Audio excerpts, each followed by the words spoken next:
Hello students, सभी को नमस्कार। जैसा कि कल मैंने आपको बताया था कि UP triple SC PET exam की डेट आ चुकी है और कल मैंने इसके सिलेबस का डिस्कशन भी आप लोगों के साथ किया था कि कितने सब्जेक्ट होंगे और किन सब्जेक्टों के साथ आपको अपनी तैयारी करनी है। और मैंने कहा था कि रेगुलर वीडियोज़ आपको जब तक आपका एग्ज़ाम नहीं हो जाता है तब तक आपको रेगुलर वीडियोज़ दी जाएंगी और आपकी पूरी तरीके से हेल्प करने का प्रयास किया जाएगा कि आपका एग्ज़ाम क्लियर हो जाए। तो उसी क्रम में सबसे पहला ही सब्जेक्ट कल मैंने आपको बताया था इंडियन हिस्ट्री अर्थात भारतीय इतिहास। तो भारतीय इतिहास के बारे में क्या क्या पूछा जाएगा आज हम उसका डिस्कशन करेंगे और आज से ही आपकी क्लास को प्रारंभ कर दिया जाएगा। तो सबसे पहले हम बात करें बेटा इंडियन हिस्ट्री की।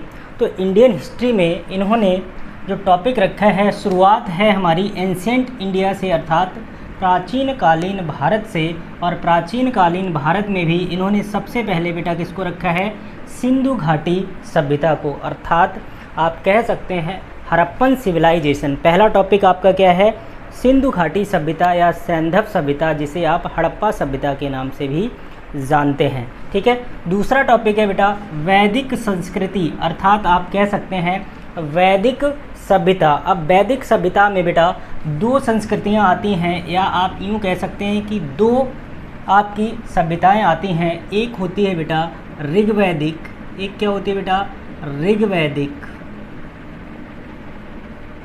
और दूसरी होगी बेटा उत्तर वैदिक। अर्थात आपको यहाँ से ऋग्वैदिक पीरियड पढ़ना है और पोस्ट वैदिक पीरियड पढ़ना पड़ेगा। ठीक है बेटा, यह दूसरा टॉपिक हुआ। और आप अच्छी तरीके से जानते हैं इन दोनों को ही इंक्लूड किसके अंतर्गत किया जाता है, तो आप कहेंगे सर कि इसको हम रखते हैं आदि ऐतिहासिक काल के अंतर्गत। किसके अंतर्गत रखते हैं, आदि ऐतिहासिक काल के अंतर्गत। किसके अंतर्गत रखते हैं, आदि ऐतिहासिक काल के अंतर्गत, अर्थात प्रोटो हिस्टोरिक पीरियड के अंतर्गत ये दोनों सभ्यताएं आती हैं, आपकी सिंधु घाटी सभ्यता और वैदिक सभ्यता। अब बेटा सिंधु घाटी सभ्यता और वैदिक सभ्यता को हमने आदि ऐतिहासिक काल के अंतर्गत रखा। तो आदि ऐतिहासिक काल क्या होता है, तो आपको पता होगा कि इतिहास का वह कालखंड जिसमें हमें रिटिन एविडेंसेस मिले हैं, लिखित साक्ष्य तो मिले हैं, लेकिन उन लिखित साक्ष्यों को अभी तक पढ़ा नहीं जा सका है। तो ऐसे ऐतिहासिक काल को ही बेटा कहा जाता है आदि ऐतिहासिक काल, प्रोटो हिस्टोरिक पीरियड कहा जाता है। तो आप समझ जाइएगा कि इसके अंतर्गत दो सभ्यताएं आती हैं, सिंधु घाटी सभ्यता और वैदिक सभ्यता। तो यह दोनों के दोनों आपके इतिहास के टॉपिक के अंतर्गत इंक्लूड किए गए हैं।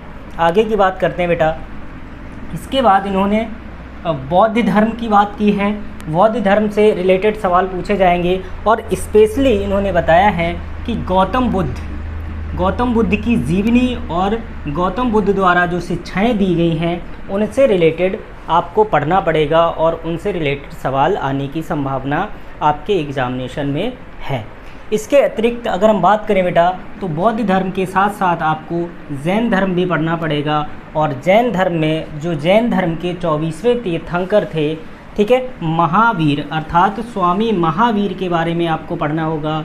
महावीर की जीवनी और महावीर स्वामी द्वारा दी गई शिक्षाओं को आपको पढ़ना पड़ेगा। इस टॉपिक को भी आपके सिलेबस के अंतर्गत इंक्लूड किया गया है, जो यूपी ट्रिपल एससी पीईटी कराएगा, अर्थात प्रारंभिक अर्हता परीक्षा लेगा, उसका यह सिलेबस मैं डिस्कस कर रहा हूँ आपके साथ। इन दोनों को पढ़ने के बाद आपको डायरेक्टली कहाँ पढ़ना है बेटा, मौर्य वंश टॉपिक दिया गया है। और आप सभी जानते हैं मौर्य वंश का प्रारंभ से लेकर अंत तक आपको पढ़ना पड़ेगा। और इसमें महत्वपूर्ण जो शासक है उसके बारे में बात की गई है, अर्थात सम्राट अशोक का आपको विस्तृत जानकारी होनी चाहिए कि अशोक का धम्म क्या था, अशोक के शिलालेख क्या थे। ठीक है, तो यह सारी चीज़ें आपको ध्यान में रखनी है और इन्हीं पे आपको अधिक फोकस करना है। इसके बाद बेटा मौर्य वंश के बाद आपको पढ़ना पड़ेगा गुप्त वंश अर्थात गुप्ता डायनेस्टी।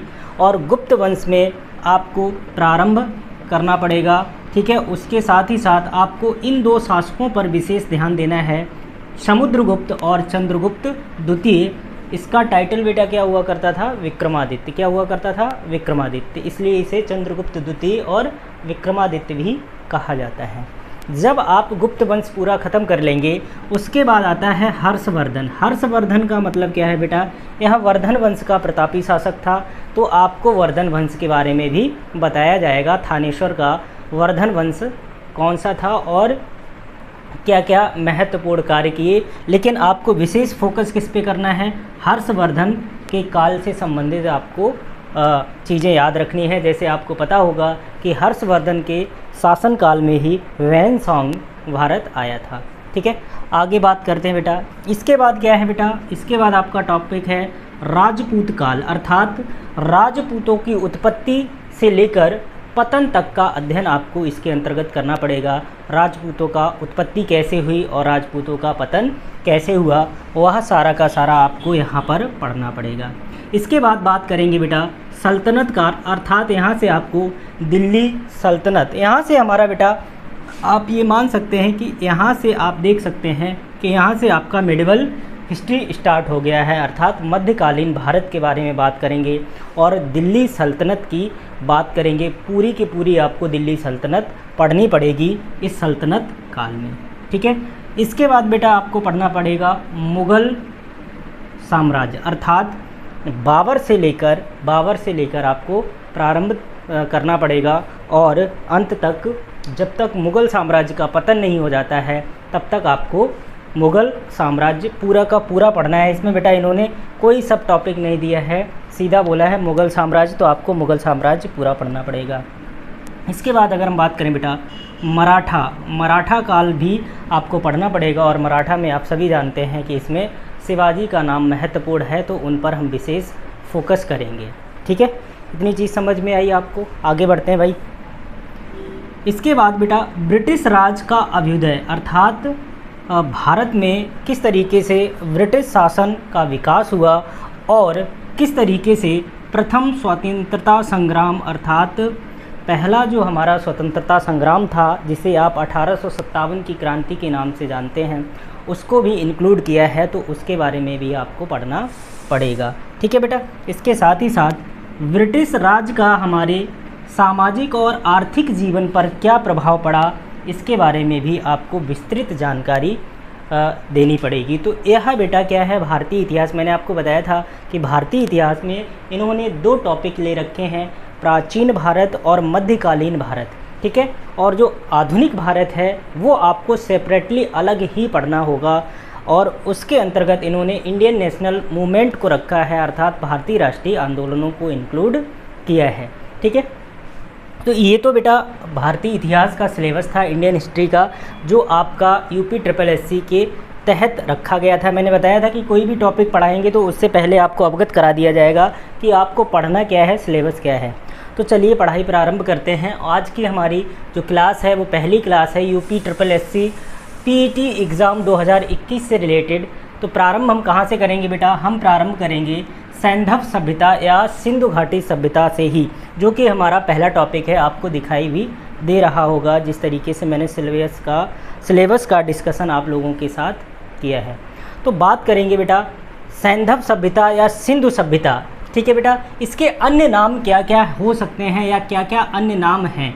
अगर अन्य नाम की हम बात करें बेटा तो इसे बेटा हड़प्पा सभ्यता भी कहा जाता है। क्या कहा जाता है? हड़प्पा सभ्यता भी कहा जाता है।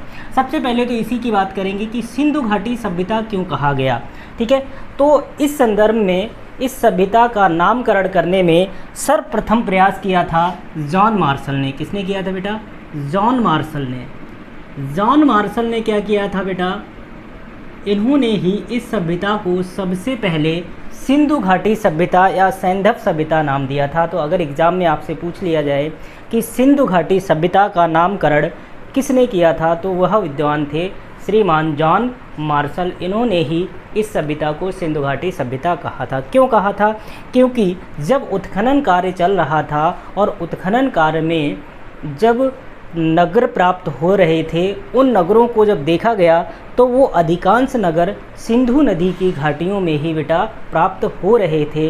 तो इस आधार पर जॉन मार्शल ने क्या किया, जॉन मार्शल ने इस सभ्यता का नामकरण क्या कर दिया बेटा, सिंधु घाटी सभ्यता नामकरण कर दिया। ठीक है बेटा। अन्य नाम की बात करें तो इसे हड़प्पा सभ्यता भी कहा जाता है। हड़प्पा सभ्यता क्यों कहा जाता है, इसकी अगर हम चर्चा करें तो आप सभी जानते हैं कि इस सभ्यता का खोजा जाने वाला सबसे पहला पूरा स्थल ही कौन सा था, तो हड़प्पा था। इसलिए पहला नगर हड़प्पा ही खोजा गया था, जो 1921 में दयाराम साहनी महोदय द्वारा खोजा गया था। वर्तमान में यह पाकिस्तान में स्थित है। पाकिस्तान का साहिवाल ज़िला जो है वर्तमान में, पहले था मांटगोमरी ज़िला, बट अभी वर्तमान की अगर हम बात करें तो वर्तमान में साहिवाल ज़िला जो है वहाँ पर यह हड़प्पा नामक पूरा स्थल अब स्थित है और इसकी खोज की थी दयाराम साहनी महोदय ने। ठीक है। तो पहला खोजा जाने वाला पूरा स्थल कौन सा था, हड़प्पा था। इसलिए इस सभ्यता का नाम बेटा क्या पड़ गया, हड़प्पा सभ्यता पड़ गया। ठीक है। दूसरे नाम की बात करें तो इसे बेटा कांस्य युगीन सभ्यता भी कहा जाता है।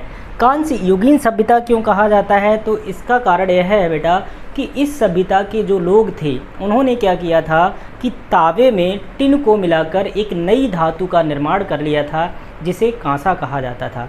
आप सभी अच्छी तरीके से जानते होंगे कि मनुष्य द्वारा खोजी जाने वाली या प्रयोग की जाने वाली पहली वस्तु कौन सी हुआ करती थी, पहली वस्तु हुआ करती थी बेटा तावा। पहली वस्तु कौन सी हुआ करती थी, तावा हुआ करती थी। और तावा में ही इन लोगों ने क्या किया था, टिन मिला लिया था, और टिन मिलाकर बेटा क्या बना लिया था, कांसा बना लिया था। ठीक है बेटा, क्या बना लिया था, कांसे का निर्माण कर लिया था। इसीलिए इस सभ्यता को बेटा क्या कहा गया, कांस्य युगीन सभ्यता कहा गया।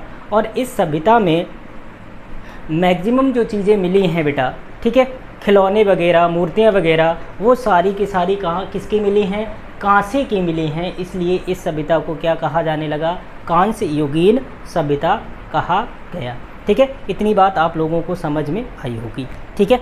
आगे बढ़ने से पहले मैं इधर वाला सिलेबस का पोर्शन रब कर दे रहा हूँ, जिससे कि कोई भी चीज़ अगर लिखेंगे तो यहाँ पर मैं स्पष्ट आपसे दर्शा सकूँगा। ठीक है बेटा।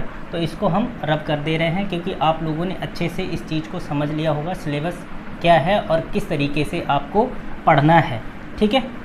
तो अभी जैसे मैंने बताया कि इसे कांस्य युगीन सभ्यता क्यों कहा गया, क्योंकि हड़प्पा के लोगों ने क्या किया था बेटा, तावे में टिन मिलाया और टिन मिलाकर एक नई धातु बनाई थी। उस नई धातु का नाम क्या था, कांसा था। जैसा कि मैंने पहले बताया कि भाई तावा की अगर हम बात करें तो मनुष्य द्वारा प्रयोग की जाने वाली या खोजी जाने वाली, प्रयोग की जाने वाली प्रथम धातु कौन सी धातु थी बेटा, प्रथम धातु ही तावा हुआ करती थी। कौन सी धातु हुआ करती थी, तावा हुआ करती थी। ठीक है। और इस तावे में हड़प्पा वासियों ने क्या किया, टिन मिला दिया, और टिन मिलाकर एक नई धातु बनी, जिसका नाम क्या था बेटा, कांसा था। और हड़प्पा सभ्यता से हमें कांसे की बनी हुई मूर्तियाँ प्राप्त हुई हैं। इसलिए हमने इस सभ्यता का नाम क्या रख दिया बेटा, कांस्य युगीन सभ्यता रख दिया। ठीक है बेटा। अगले नाम की अगर हम बात करें तो इसे कहा जाता है सरस्वती सभ्यता। इसे अन्य किस नाम से जाना जाता है बेटा, इसे सरस्वती सभ्यता के नाम से भी जाना जाता है। इसे सरस्वती सभ्यता के नाम से भी जाना जाता है। अब इस संदर्भ में विद्वानों के कई मत प्रचलित हैं। तो विद्वानों ने ऐसा बताया है कि इस सभ्यता के जितने भी नगर मिले हैं बेटा, वो सरस्वती जो नदी है, जो वर्तमान में भूमिगत हो गई है, विलुप्त हो गई है, उसके आसपास अर्थात उसी की घाटियों में ही यह नगर प्राप्त हुए हैं। इस आधार पर विद्वानों ने क्या किया, इस सभ्यता का नामकरण बेटा क्या कर दिया, सरस्वती सभ्यता कर दिया। क्या कर दिया बेटा, सरस्वती सभ्यता कर दिया। ठीक है बेटा। अगली बात करें तो इसे बेटा प्रथम नगरीय क्रांति या प्रथम नगरीय सभ्यता भी कहा जाता है। देखिए, अगर हम बात करें कि सबसे पहली या सबसे प्राचीन सभ्यता कौन सी थी, तो आपका आंसर होगा मेसोपोटामिया की सभ्यता। लेकिन मेसोपोटामिया की जो सभ्यता थी वो ग्रामीण सभ्यता थी, नगरीय सभ्यता नहीं थी। तो आप यह ध्यान रखेंगे कि जो सिंधु घाटी सभ्यता है यह बेटा क्या थी, यह प्रथम नगरीय सभ्यता थी। ठीक है, और भारत की ही नहीं अपितु विश्व की प्रथम नगरीय सभ्यता थी। ठीक है, इस कारण इसे बेटा प्रथम नगरीय सभ्यता या प्रथम नगरीय क्रांति के नाम से भी जाना जाता है, क्योंकि यहाँ के जो लोग थे बेटा वो मकान पक्की ईंटों से बनाते थे, नालियों को ढकने की व्यवस्था थी, अंडरग्राउंड नालियाँ बनाते थे, जल निकास की बेहतर व्यवस्थाएं थी और मल्टी स्टोरी बिल्डिंग्स प्राप्त हुई हैं इस सभ्यता से। इस आधार पर इस सभ्यता को बेटा क्या कहा गया है, नगरीय सभ्यता कहा गया है। आप यह कह सकते हैं ओल्डेस्ट अर्बन सिविलाइजेशन, अर्थात यह विश्व की सबसे प्राचीन नगरीय सभ्यता है, यानी पहली नगरीय सभ्यता है। इस कारण इसे बेटा क्या कहा जाता है, प्रथम नगरीय क्रांति या नगरीय सभ्यता कहा जाता है। अगले नाम की अगर हम बात करें बेटा तो अगला नाम क्या है बेटा, मेलुहा की सभ्यता। तो आप एक चीज़ ध्यान रखेंगे कि जो मेलुहा की सभ्यता की बात की है, मेलुहा की सभ्यता यह मेसोपोटामिया के लोग, मेसोपोटामिया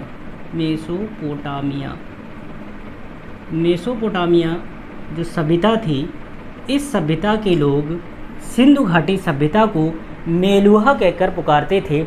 इस आधार पर अगर आपसे पूछ दिया जाए कि इस सभ्यता का नाम मेलुहा है और मेलुहा सभ्यता किन लोगों ने कहा था, तो आप यह कहेंगे कि मेसोपोटामिया के जो लोग थे, मेसोपोटामिया के लोग हड़प्पा सभ्यता को मेलुहा की सभ्यता के नाम से जानते थे।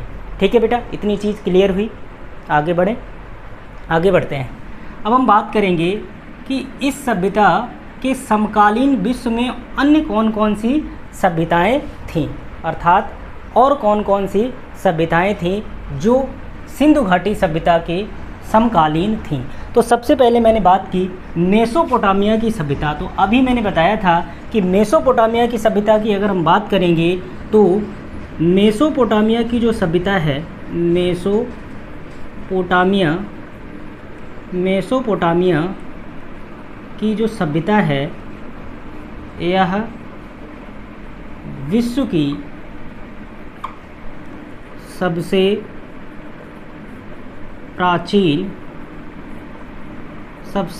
सभ्यता है बेटा, सबसे प्राचीन सभ्यता है। लेकिन यह सभ्यता कैसी थी बेटा, ग्रामीण थी। यहाँ पर जो मकान बनाए जाते थे वो कच्ची ईंटों के बने होते थे। किसके बने होते थे, कच्ची ईंटों के बने होते थे। एक तरीके से आप कह सकते हैं ग्रामीण बस्तियाँ पाई जाती थीं। तो मेसोपोटामिया की सभ्यता किसके समकालीन थी, सबसे प्राचीन सभ्यता भी मेसोपोटामिया की सभ्यता है और यह भारत की सिंधु घाटी सभ्यता के समकालीन सभ्यता थी। बात समझ में आई या नहीं आई। और आप सभी जानते हैं कि प्राचीन काल में जितनी भी सभ्यताओं का विकास हुआ है किसी न किसी नदी की घाटी में ही हुआ है।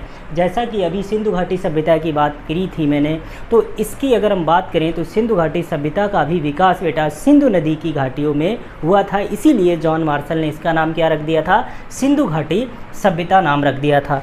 तो आप ये बताएंगे कि मेसोपोटामिया की जो सभ्यता है, इस सभ्यता का विकास दो नदियों के घाटियों में हुआ था। एक नदी थी बेटा दजला, क्या नाम था बेटा, दजला, और दूसरी थी फरात।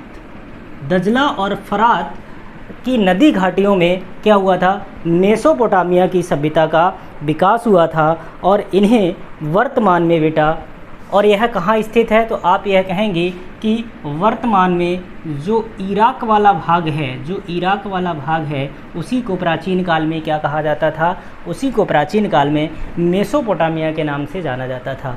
और दजला फरात को वर्तमान में क्या कहा जाता है, यूफ्रेस्टस, क्या बोला जाता है, यूफ्रेस्टस और टिग्रिस बोला जाता है। अर्थात मेसोपोटामिया सभ्यता का जो विकास हुआ था वो दजला और फरात की नदी घाटियों में हुआ था। और यह मेसोपोटामिया की सभ्यता कहाँ की थी बेटा, इराक की थी। अर्थात इराक का प्राचीन नाम ही क्या हुआ करता था, मेसोपोटामिया हुआ करता था। तो मेसोपोटामिया की सभ्यता दजला और फरात नदी घाटियों में विकसित हुई थी और वर्तमान में जिन्हें यूफ्रेस्टस और टिग्रिस नदी के नाम से जाना जाता है। तो इतनी चीज़ आपको समझ में आई होगी। अच्छा, दूसरी समकालीन सभ्यता की बात करें तो बेटा इसे बोलते हैं चीन की सभ्यता। ठीक है, चाइनीज सिविलाइजेशन भी इंडस वैली सिविलाइजेशन अर्थात सिंधु घाटी सभ्यता के समकालीन ही है। अब यहाँ की अगर बात करें तो सिंधु घाटी सभ्यता हमारी सिंधु नदी की घाटियों में विकसित हुई थी। मेसोपोटामिया की सभ्यता दजला और फरात नदी घाटियों में विकसित हुई थी। तो इसी तरीके से चीन की जो सभ्यता है बेटा, यह ह्वांगहो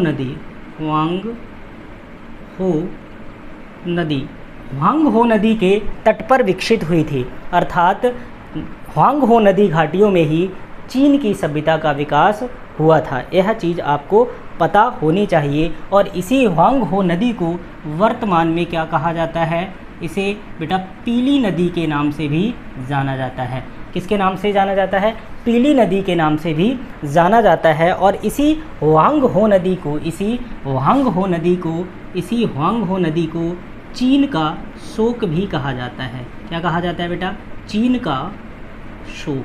क्या कहा जाता है, चीन का शोक भी कहा जाता है। क्यों कहा जाता है, क्योंकि यह फ्लड वगैरह लाती है, बाढ़ वगैरह लाती है, जिससे जन और धन दोनों की हानि होती है, इसलिए इसे चीन का शोक भी कहा जाता है।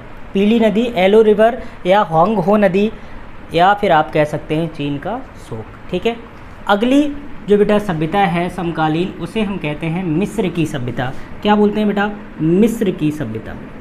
तो आप ध्यान रखेंगे, मिस्र की सभ्यता का जो विकास हुआ था वो बेटा कहाँ हुआ था, तो आप यह कहेंगे नील नदी। आपने सभी ने सुना होगा, विश्व की सबसे लंबी नदी का ही नाम क्या है, नील नदी है। और नील नदी की घाटियों में ही मिस्र की सभ्यता अर्थात इजिप्शियन सिविलाइजेशन का विकास हुआ था। ठीक है, तो मिस्र की सभ्यता का विकास नील नदी की घाटियों में हुआ था। इसीलिए इस नील नदी को बेटा क्या कहा जाता है, इस नील नदी को मिस्र का वरदान भी कहा जाता है। क्या कहा जाता है, मिस्र का वरदान भी कहा जाता है। ठीक है, क्या कहा जाता है, विश्व का वरदान भी कहा जाता है।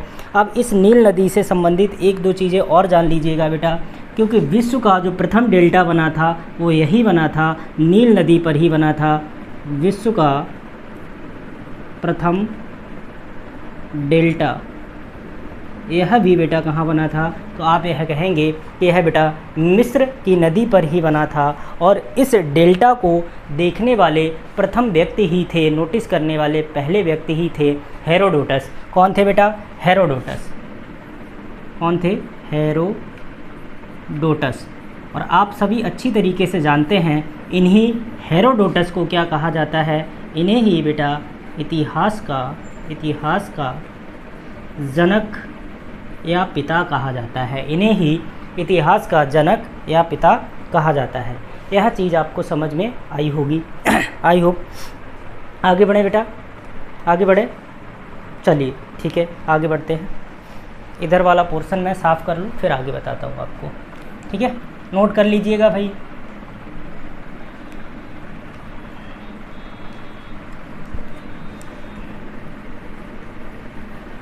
अब हम बात करते हैं अपनी हड़प्पा सभ्यता की।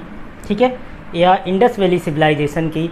तो आप सभी जानते हैं कि जो हड़प्पा नगर खोजा गया था, इससे पहले इसके टीले की जानकारी किसने दी थी, तो 1826 ईस्वी में चार्ल्स मैसन ने हड़प्पा के टीले के बारे में जानकारी दी थी। अर्थात इन्होंने क्या किया था, इन्होंने हड़प्पा के टीले को खोज निकाला था, लेकिन इन्होंने यहाँ से कोई भी ऐतिहासिक महत्व की चीज़ें प्राप्त नहीं की थी। सिर्फ इन्होंने क्या किया था, सिर्फ और सिर्फ टीले की ही खोज की थी। ठीक है बेटा, तो अगर आपसे पूछ लिया जाए कि सबसे पहले हड़प्पा के टीले के बारे में जानकारी किस विद्वान ने दी थी, तो आप यह कहेंगे चार्ल्स मैसन ने दी थी। कब दी थी, सन 1826। इसके बाद क्या हुआ बेटा, इसके बाद ये सारी चीज़ें बंद हो गई। फिर क्या हुआ, भारत में रेलवे का विकास हुआ, अर्थात भारत में रेल लाइनें बिछाई जाने लगीं। और भारत में रेलवे का विकास किसके समय में हुआ? तो भारत का उस समय वाइसराय हुआ करता था लॉर्ड डलहौजी। लॉर्ड डलहौजी के शासनकाल में ही क्या हुआ था? लॉर्ड डलहौजी के शासनकाल में भारत में रेलवे का विकास हुआ था। और इसने क्या किया बेटा? 1850 ईस्वी में भारत की पहली मालगाड़ी अर्थात गुड्स ट्रेन रुड़की में चलवा दी थी। किसने? लॉर्ड डलहौजी ने। कब बेटा? 1850 में। देखिए, मालगाड़ी की बात कर रहा हूँ, यात्री ट्रेन की बात नहीं कर रहा हूँ, इसलिए कंफ्यूज मत होइएगा। मालगाड़ी की बात की है मैंने, ठीक है। यात्री गाड़ी का भी मैं यहाँ पे आपको बताऊँगा। 16 अप्रैल 1853, यह सबको पता होगा, 16 अप्रैल 1853 को भारत की पहली यात्री रेल जो कि बेटा बम्बई से थाड़े के बीच चली थी, और इसने बेटा 34 किलोमीटर जो दूरी थी वो कवर की थी, अर्थात यह 34 किलोमीटर के ट्रैक पर चलवाई गई थी। और यह भी किसके शासनकाल में हुआ था? लॉर्ड डलहौजी के शासनकाल में हुआ था। अर्थात माल को ले जाने और यात्रियों को लाने ले जाने के लिए यात्री ट्रेन का भी प्रारंभ हो चुका था इंडिया के अंतर्गत। तो हुआ क्या बेटा? धीरे धीरे रेल लाइनें बिछाए जाने का कार्य प्रारंभ कर दिया गया। और इसके लिए बेटा 2 इंजीनियर बंधु थे 1856 ईस्वी में। 1856 ईस्वी में 2 इंजीनियर बंधु थे, जिनका एक का नाम था जॉन ब्रिंटन और दूसरे का नाम था विलियम ब्रिंटन। जॉन ब्रिंटन और दूसरे का नाम क्या था बेटा? विलियम ब्रिंटन था। अब इन्होंने क्या किया बेटा? यह क्या कर रहे थे? यह रेलवे लाइनें बिछा रहे थे। कहाँ से कहाँ तक? तो आप कहेंगे यह कराची से लाहौर के मध्य तक क्या कर रहे थे? रेलवे ट्रैक बिछवाने का कार्य कर रहे थे। जो भी कार्य चल रहा था वो इन्हीं दोनों बंधुओं की देख रेख पर चल रहा था। अचानक क्या हुआ? अचानक जो ट्रैक में पत्थर पड़ते हैं वो पत्थर ख़त्म हो गए। तो इन्होंने मज़दूरों से कहा कि अब आपकी छुट्टी हो गई, आप लोग जाइए, ठीक है। जब पत्थर नए आएंगे तब दोबारा काम प्रारंभ होगा। तो उनमें से कुछ मज़दूरों ने ये कहा कि सर, अगर हम कहीं से ईंट पत्थर ले आएँ तो क्या कार्य जारी रहेगा? तो इन्होंने कहा अगर आप ले आएंगे तो कार्य जारी रहेगा, क्योंकि पत्थर ही ख़त्म हुए हैं। तो कुछ मज़दूर गए और कहीं से ईंट और पत्थर ले आए।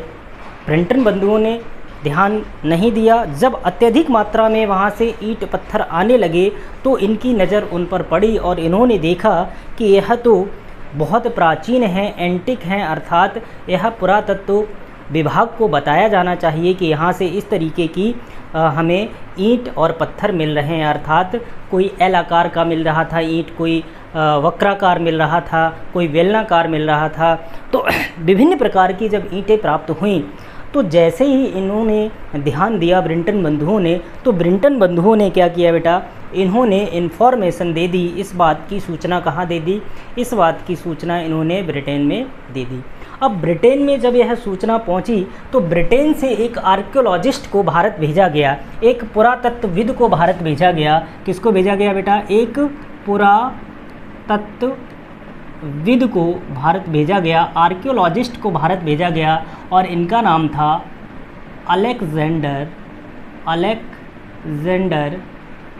Alexander Cunningham. क्या नाम था बेटा? अलेक्जेंडर कनिंघम को भारत भेजा गया। और यह पेशे से क्या थे? यह पेशे से एक आर्कियोलॉजिस्ट हुआ करते थे, यह खुद एक पुरातत्व शास्त्री थे। तो इन्होंने क्या किया बेटा? जो भी चीज़ें प्राप्त हुई, जो भी ईंट वगैरह मिल रही थी, तो इन्होंने और व्यापक पैमाने पर उत्खनन कराया, और उत्खनन कराने पर जो भी इन्हें प्राचीन वस्तुएं मिली उन वस्तुओं का संग्रह किया, और संग्रह करने के पश्चात यह वापस ब्रिटेन लौट गया। किसी भी निष्कर्ष पर यह नहीं पहुंच पाया, लेकिन पहला बंदा था जो भारत में आया था, आर्कियोलॉजिस्ट, अर्थात इसी ने यहाँ पर पुरातत्व शास्त्र की नींव डाली थी। इसलिए अलेक्जेंडर कनिंघम को ही बेटा कहा जाता है पुरातत्व का जनक। क्या कहा जाता है? भारतीय पुरातत्व का जनक। सॉरी, क्या कहा जाता है? भारतीय पुरातत्व का जनक, या आप कह सकते हैं पिता, अर्थात इन्हें हम कहते हैं father of Indian archaeologist. Father of Indian archaeology. Father of Indian archaeology के नाम से किसे जाना जाता है? अलेक्जेंडर कनिंघम को जाना जाता है। किसको जाना जाता है? अलेक्जेंडर कनिंघम को। तो कनिंघम महोदय 1856 में ही वापस लौट गए और वापस लौटने के पश्चात किसी तरीके का कोई भी निष्कर्ष नहीं निकाला जा सका। फिर से वही बात है, रेलवे ट्रैक बिछते रहे और 1899 से लेकर 1905 के मध्य भारत का वायसराय बनकर आया लॉर्ड कर्जन। लॉर्ड कर्जन क्या था बेटा? भारत का वायसराय बनकर आया और यह पेशे से एक आर्कियोलॉजिस्ट था। यह क्या था बेटा? पुरातत्वविद था। यह खुद भी एक पुरातत्व शास्त्री था, अर्थात आर्कियोलॉजिस्ट था। ठीक है, कौन? Lord Curzon. वैसे तो इसे बेटा भारत का सबसे बदनाम वायसराय भी कहा जाता है, क्योंकि इसी के समय में आप सभी जानते हैं कि बंगाल का विभाजन हुआ था 1905 ईस्वी में ही। तो जब यह आया और चूंकि यह पुरातत्व शास्त्री था, आर्कियोलॉजिस्ट था, तो इसने बेटा क्या किया? इसने 1905 में भारत में ASI की स्थापना कर दी। अब यह ASI क्या है बेटा? तो आप सभी जानते हैं, आर्कियोलॉजिकल सर्वे ऑफ इंडिया, अर्थात भारतीय पुरातत्व सर्वेक्षण विभाग की स्थापना कर दी। ठीक है, फुल फॉर्म भी लिख दे रहा हूँ बेटा, आर्कियोलॉजिकल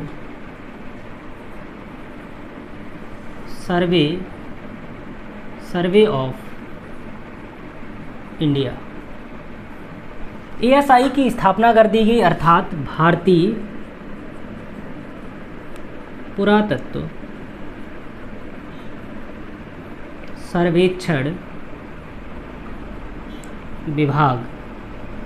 भारतीय पुरातत्व सर्वेक्षण विभाग की स्थापना किसके द्वारा कर दी गई? 1905 में लॉर्ड कर्जन द्वारा की गई। ठीक है, और लॉर्ड कर्जन द्वारा जो ASI की स्थापना की गई, इस ASI का चेयरमैन किसको बनाया गया? अर्थात इसका अध्यक्ष बनाया गया बेटा, अध्यक्ष नियुक्त किया गया। यानी प्रथम अध्यक्ष किसे बनाया गया? प्रथम अध्यक्ष बनाया गया जॉन मार्शल को। किसको बनाया गया? जॉन मार्शल को इस ASI अर्थात आर्कियोलॉजिकल सर्वे ऑफ इंडिया, अर्थात भारतीय पुरातत्व सर्वेक्षण विभाग का अध्यक्ष किसे नियुक्त किया गया? जॉन मार्शल को बनाया गया। और जॉन मार्शल को निर्देशित किया गया कि भाई जो भी यहाँ से हमें सामान मिला था, जो पुरातत्व सामग्री मिली थी, उसका आप पुनः उत्खनन करिए और उत्खनन करने के साथ ही साथ आप क्या करेंगे? वहाँ पर सर्वेक्षण करेंगे और पता लगाएंगे कि किस तरीके की जो सामग्री प्राप्त हो रही थी, उसके लिए आपको निर्देशित किया जाता है। तो जॉन मार्शल ने, ठीक है, जॉन मार्शल को निर्देशित कर दिया गया। अब एक चीज़ और ध्यान रखिएगा कि अगर हम बात करें इस ASI की स्थापना कब हुई थी? 1905 ईस्वी में हुई थी, यह सभी जानते हैं। और इसका चेयरमैन किसे बनाया गया? इसका चेयरमैन बनाया गया था जॉन मार्शल को। और इन्हीं जॉन मार्शल के नेतृत्व में, अगर इसका हेडक्वार्टर पूछ लिया जाए, मुख्यालय पूछ लिया जाए, कभी कभी ऐसा होता है मुख्यालय पूछ लेता है, तो मुख्यालय की अगर हम बात करें तो बेटा मुख्यालय है इसका इंडियन म्यूजियम। और इंडियन म्यूजियम कहाँ है? यह बेटा कोलकाता में है। कोलकाता कहाँ पड़ता है? तो आप कहेंगे पश्चिम बंगाल में। ठीक है, पश्चिम बंगाल में पड़ता है कोलकाता। ठीक है, तो इंडियन म्यूजियम इस ASI अर्थात archaeological survey department of India का क्या है बेटा? हेडक्वार्टर है, मुख्यालय है।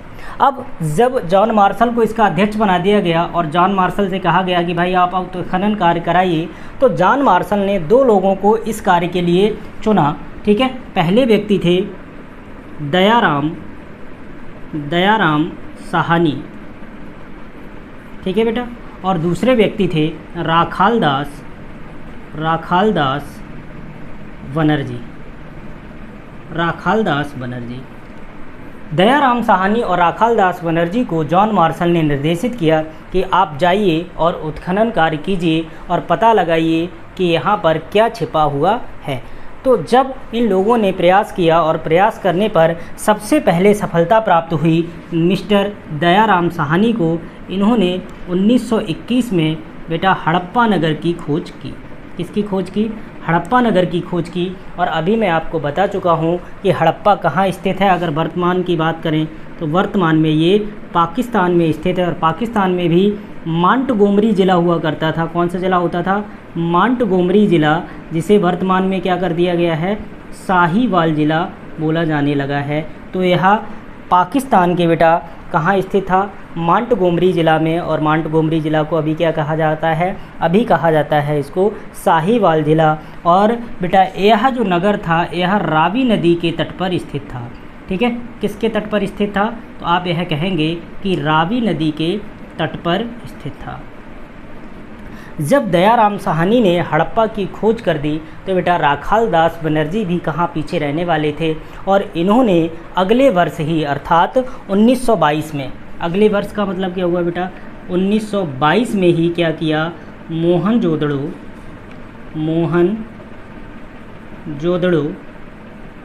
मोहनजोदड़ो की खोज कर दी। अब आप सभी जानते हैं कि मोहनजोदड़ो जो है बेटा वो सिंध प्रांत है, भी पाकिस्तान में है, पाकिस्तान के सिंध प्रांत में है। और आप सभी जानते हैं कि लरकाना ज़िला है। कौन सा ज़िला है? लरकाना डिस्ट्रिक्ट में, लरकाना ज़िले में यह स्थित है, और सिंधु नदी के तट पर ही स्थित है। किस नदी के तट पर है? तो आप आंसर करेंगे सिंधु नदी के तट पर स्थित है। ठीक है बेटा, तो इस तरीके से दयाराम साहनी और राखाल दास बनर्जी द्वारा क्या किया गया? हड़प्पा और मोहनजोदड़ो नगरों की खोज की गई। बेटा इस चीज़ को आप नोट करिए, इसके बाद बोर्ड खाली करते हैं, फिर आपको आगे पढ़ाते हैं। तब तक आप नोट करिए, नोट कीजिए। ठीक है बेटा, नोट हो गया होगा। चलिए आगे पढ़ना प्रारंभ करते हैं। तो मैंने आपको बता दिया था कि जॉन मार्शल के नेतृत्व में दयाराम साहनी और राखाल दास बनर्जी ने क्या किया था बेटा? हड़प्पा और मोहनजोदड़ो नगरों की खोज की थी। तो आप सभी जानते हैं कि हड़प्पा की खोज किसने की? हड़प्पा की खोज किसने की? तो हड़प्पा की खोज 1921 ईस्वी में किसके द्वारा की गई? दयाराम साहनी के द्वारा की गई। किसके द्वारा की गई बेटा? दयाराम साहनी के द्वारा की गई। जबकि मोहनजोदड़ो की खोज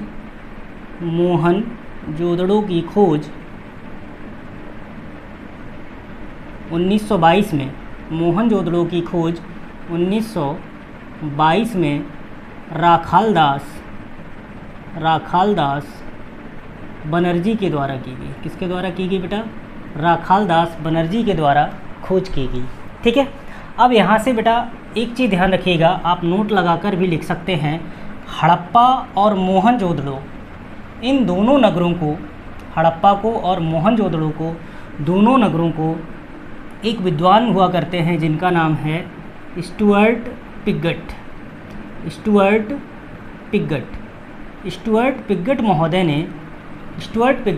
ने हड़प्पा और मोहनजोदड़ो को एक विस्तृत साम्राज्य की जुड़वा राजधानियाँ बताया है। क्या बताया बेटा? इन्होंने यह बताया कि ये दोनों एक विस्तृत साम्राज्य की क्या है बेटा? जुड़वा राजधानियाँ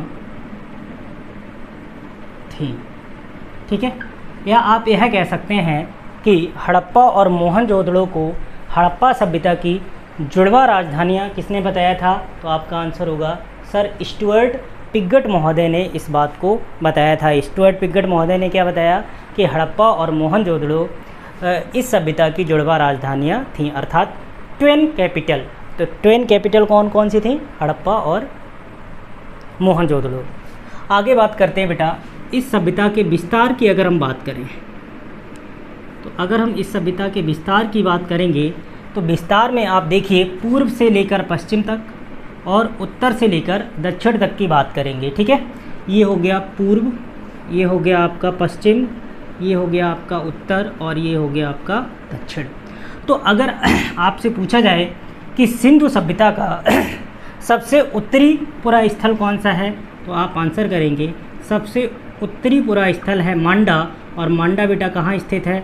यह कश्मीर में स्थित है, अर्थात जम्मू कश्मीर में स्थित है। और जम्मू कश्मीर में आपसे पूछ दिया जाए तो किस नदी के तट पर स्थित है, तो आप यह कहेंगे कि मांडा जो है वो बेटा चिनाब नदी के तट पर स्थित है। किस नदी के तट पर स्थित है? चिनाब नदी के तट पर स्थित है। तो यह सबसे उत्तरी पुरास्थल हो गया। अगर सबसे दक्षिणी पुरास्थल की बात करें तो यह है बेटा दायमाबाद। कौन सा है बेटा? दायमाबाद। ठीक है, दायमाबाद की अगर हम बात करें तो दायमाबाद इस सभ्यता का, या दैमाबाद, ठीक है, दायमाबाद जो है यह इस सभ्यता का सबसे दक्षिणी पुरास्थल है और यह महाराष्ट्र में स्थित है। कहाँ स्थित है बेटा? महाराष्ट्र में स्थित है। ठीक है, महाराष्ट्र में स्थित है। अगर आपसे नदी पूछ दी जाए किस नदी के तट पर स्थित है, तब आपका आंसर होगा बेटा प्रवरा नदी। ध्यान रखेंगे, किस नदी के तट पर स्थित है? प्रवरा नदी के तट पर स्थित है। अगर आपको प्रवरा नदी ऑप्शन में एक मिनट, प्रवरा नदी अगर ऑप्शन में आपको नहीं मिलता है तो बेटा आपको आंसर करना है गोदावरी। क्या आंसर करना है? गोदावरी। ठीक है, क्या आंसर करना है? गोदावरी नदी, क्योंकि प्रवरा जो है वो गोदावरी की सहायक नदी है। तो वैसे तो सही आंसर क्या होगा इसका? प्रवरा नदी सही आंसर होगा, लेकिन कभी कभी ऑप्शन में नहीं मिलता है तो बेटा आपको आंसर क्या टिक करना पड़ेगा? गोदावरी नदी। तो याद रखेंगे प्रवरा या गोदावरी के तट पर स्थित है दायमाबाद। इसको बेटा ऐसे भी लिखा जाता है, दैमाबाद भी लिखा जाता है। तो याद रखेंगे दैमाबाद या दायमाबाद एक ही बात है। यह हड़प्पा सभ्यता का सबसे दक्षिणी पुरास्थल है जो कि महाराष्ट्र राज्य में स्थित है और प्रवरा नदी के तट पर या गोदावरी नदी के तट पर स्थित है। इतनी जानकारी आपको पता होनी चाहिए। अगर सबसे पूर्वी स्थल की बात करें तो सबसे पूर्वी स्थल है बेटा आलमगीरपुर। सबसे पूर्वी स्थल क्या है बेटा? आलमगीरपुर। आलमगीरपुर की अगर हम बात करें तो यह कहाँ पड़ता है? यह बेटा उत्तर प्रदेश में पड़ता है और उत्तर प्रदेश में भी मेरठ ज़िले में पड़ता है। ठीक है, उत्तर प्रदेश के मेरठ ज़िले में यह आलमगीरपुर स्थित है। और अगर बात की जाए कि यह किस नदी पर स्थित है तो आप सभी कहेंगे कि यह बेटा हिंडन नदी के तट पर स्थित है। हिंडन नदी के तट पर स्थित है। तो आलमगीरपुर जो है बेटा वो कहाँ है? उत्तर प्रदेश में है। हड़प्पा सभ्यता का सबसे पूर्वी पुरास्थल है और यह मेरठ ज़िले में स्थित है तथा हिंडन नदी के तट पर स्थित है।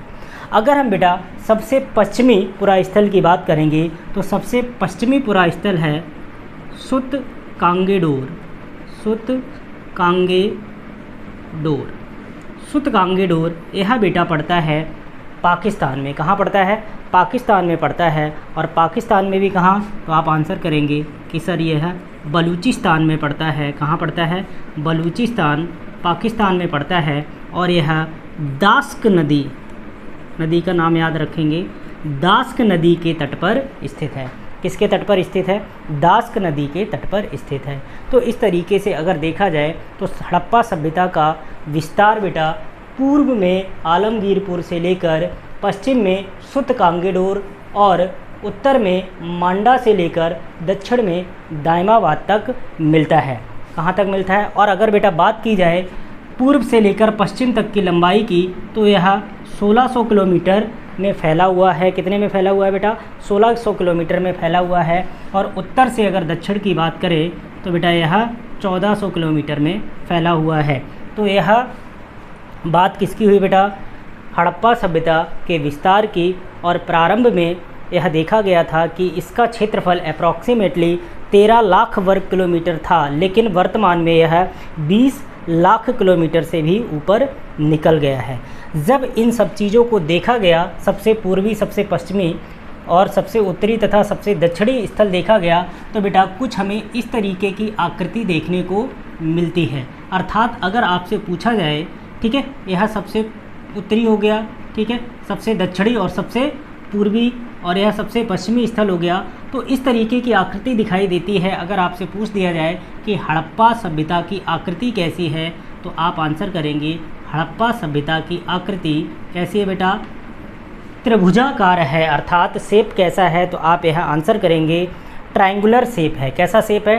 ट्रायंगुलर शेप है। ठीक है, अर्थात ट्रायंगुलर शेप है।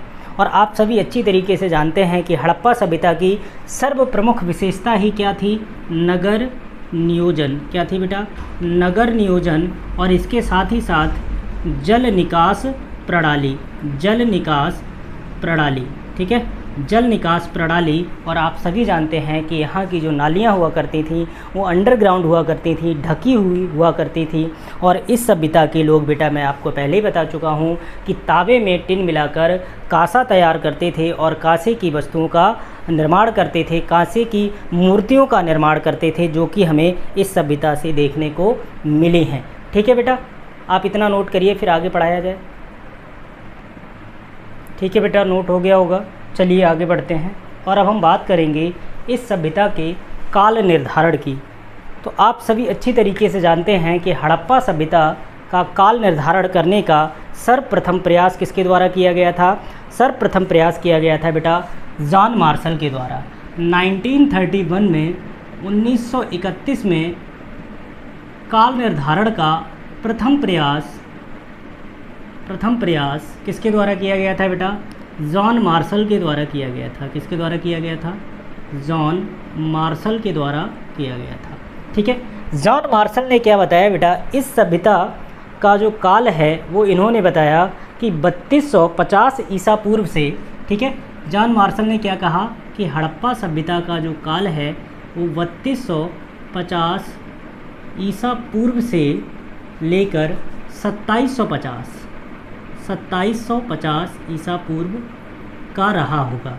जॉन मार्शल ने पहला प्रयास किया इस सभ्यता के काल निर्धारण का और इन्होंने बताया कि 3250 ईसा पूर्व से लेकर 2750 ईसा पूर्व तक इस सभ्यता का काल निर्धारित किया गया है। लेकिन विभिन्न विद्वानों द्वारा भिन्न भिन्न कालक्रमों को निर्धारित किया गया है। ठीक है, जैसे माधव स्वरूप, अगर वत्स की बात करें, माधव स्वरूप वत्स की हम बात करें, माधव स्वरूप वत्स की बात करें तो माधव स्वरूप वत्स ने बताया कि बेटा इस सभ्यता का जो काल था वो 3500 ईसा पूर्व से लेकर 2700 ईसा पूर्व रहा होगा। यह किसने बताया? यह माधव स्वरूप वत्स ने बताया था। ठीक है, विभिन्न विद्वानों के अनुसार जब आपसे पूछा जाएगा तो आपको यह चीज़ें याद रखनी पड़ेंगी, अदरवाइज आपको दिक्कत होने वाली है। ठीक है, इसके बाद बेटा अर्नेस्ट मैके की अगर हम बात करें, अर्नेस्ट मैके की बात करें तो अर्नेस्ट मैके महोदय ने क्या बताया कि हड़प्पा सभ्यता का जो कालक्रम है वो बेटा 2800 ईसा पूर्व से लेकर 2500 ईसा पूर्व तक का रहा होगा। इन्होंने क्या बताया बेटा कि जो कालक्रम है वो कितना रहा होगा? 2800 ईसा पूर्व से लेकर 2500 ईसा पूर्व तक इस सभ्यता का कालक्रम रहा होगा। लेकिन अन्य विद्वान थे मार्टिमर व्हीलर। कौन थे बेटा? व्हीलर महोदय। अगर व्हीलर महोदय की बात की जाए तो व्हीलर महोदय कहते हैं कि हड़प्पा सभ्यता का जो कालक्रम है वो बेटा कितना होना चाहिए? 2500 ईसा पूर्व से लेकर 1500 ईसा पूर्व तक होना चाहिए। ठीक है बेटा, ये इम्पॉर्टेंट है, 1-2 एग्ज़ाम में यही पूछा गया है। तो आप व्हीलर महोदय का जो मत है, ठीक है, व्हीलर के आधार पर या व्हीलर के अनुसार हड़प्पा सभ्यता का काल क्या निर्धारित किया गया है? 2500 ईसा पूर्व से लेकर 1500 ईसा पूर्व तक माना है। लेकिन एक विद्वान थे फेयर सर्विस। क्या नाम था बेटा? Fair service. फेयर सर्विस के अनुसार इन्होंने बताया कि जो हड़प्पा सभ्यता है इस सभ्यता का जो कालक्रम है वो बेटा 2000 ईसा पूर्व से लेकर 1500 ईसा पूर्व तक का रहा होगा। तो विभिन्न विद्वानों ने अपने अनुसार, अपने मतानुसार भिन्न भिन्न कालक्रम निर्धारित किए थे। ठीक है, इसके साथ ही साथ एक विद्वान थे जिनका नाम था सीजे गैंड। क्या नाम था? सीजे गैंड।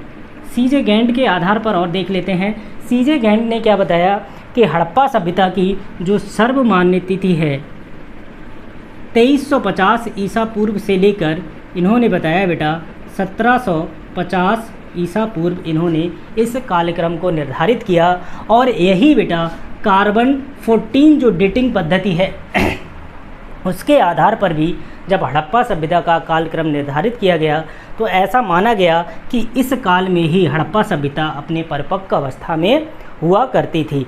लेकिन अगर हम कार्बन 14 की बात करें, C14, ठीक है, कार्बन 14 डेटिंग पद्धति की बात करें तो इसके आधार पर बेटा इस सभ्यता की जो काल निर्धारण किया गया वो 2500 ईसा पूर्व से लेकर 1750 ईसा पूर्व निर्धारित किया गया है और यही कालक्रम सर्वमान्य है। यही कालक्रम सर्वमान्य है। अगर बेटा सामान्यता आपसे यह पूछ दिया जाए कि हड़प्पा सभ्यता का कालक्रम बताइए तो आप आंसर क्या करेंगे? 2500 ईसा पूर्व से लेकर 1750 ईसा पूर्व के मध्य यहाँ का जो कालक्रम है वो निर्धारित किया गया है। और जब विद्वानों के मतानुसार पूछा जाएगा कि जॉन मार्शल के आधार पर बताइए, माधव स्वरूप बट्स के आधार पर बताइए, अर्नेस्ट मैके के आधार पर बताइए, मॉर्टिमर व्हीलर के आधार पर बताइए, फेयर सर्विस के आधार पर बताइए और सीजे गैंड के आधार पर बताइए, तो आपको इन विद्वानों के अनुसार ही कालक्रम बताने पड़ेंगे। और सामान्यता अगर पूछा जाए, ठीक है, सामान्यता अगर आपसे पूछ लिया जाए तो सामान्यता आप यही कार्बन 14 डेटिंग पद्धति वाला ही बताएंगे, अर्थात 2500 ईसा पूर्व से लेकर 1750 ईसा पूर्व तक इस सभ्यता का कालक्रम निर्धारित किया गया। और आप देख सकते हैं कि इसी से मिलता जुलता जो कथन है वो किसका है? सीजे गैंड का है। तो यह भी इम्पॉर्टेंट हो जाएगा आपका। ठीक है बेटा, तो आज हमने शुरुआत कर दी है लेक्चर की। तो यह पहला लेक्चर था बेटा, लेक्चर ज़्यादा लंबा हो जाएगा। ठीक है, इसका अगला पार्ट कंटिन्यू करते हैं। तब तक आप पढ़ते रहिए, मिलते हैं अगले वीडियो में। ठीक है बेटा, तब तक आप पढ़ाई करते रहिए, मिलते हैं अगले वीडियो में। तब तक के लिए धन्यवाद।